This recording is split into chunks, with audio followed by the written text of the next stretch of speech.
আসসালামু আলাইকুম জনগণ। তো আশা করি সবাই ভালো আছেন। আর আজকে চলে যাচ্ছি আমি একটা গোপন জায়গার সন্ধানে, যে স্থানটা আমার মামাতো ভাইরা মানে পিচ্চি পোলাপাইনরা আমাকে দিয়েছে। তো তারা আছে সামনে, আর আমাকে নিয়ে গেল সেখানে। তো বললো, ভাইয়া এখানে একটা অনেকে অন্যরকম জিনিসপত্র আছে, তুমি একটু ভিডিও করে দাও। তো আমি বললাম ঠিক আছে। তা গিয়ে দেখলাম তালের আটি পড়ে আছে। তো তালে আটি থাকতে পারে, সেটা কোনো বিষয় না।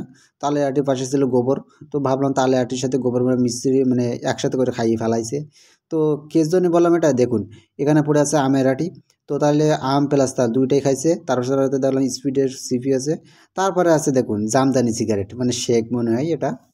তো সিগারেট খাওয়া প্লাস এইগুলো আছে, মানে শালা কোনো কিছু না, আকাম কুকুম করছে রাতে এখানে অবশ্যই।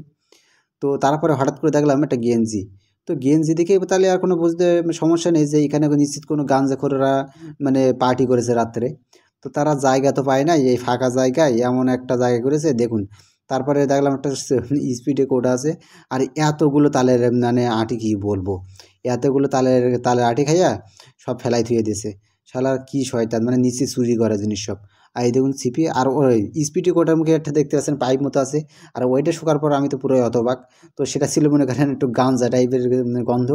সেটাই দেখে বুঝতে পারলাম তাহলে নিশ্চয়ই এখানে কোনো গাঞ্জাখোরা রাতে পার্টি করছে। তো তারপর অনেকগুলো তাহলে আরটি দিকে বুঝলাম যে কোনো জায়গাতে হয়তো চুরি করে এসে রাতের এখানে পার্টি করছে। তারপরে দেখুন এখানে সিগারেটের কি বলবো, সিগারেটের অংশ পড়ে আছে। আর অনেকে বলবেন আমি গাঁজার সেন্টটা কীভাবে বসলাম। তো কারণ হচ্ছে আমি আগে মানে গাঁজা দেখেছি, বা মানে আশেপাশে গাঁজা করা ছিল তাদের মানে সুঘ্রাণটা আমি পেয়েছি, এই জন্য আমি বলতে পারলাম। তো যাই হোক, আশেপাশে দেখুন কি সুন্দর জায়গা, আর এই জায়গায় তারা নিশ্চয়ই ভালো একটা পার্টি করলো।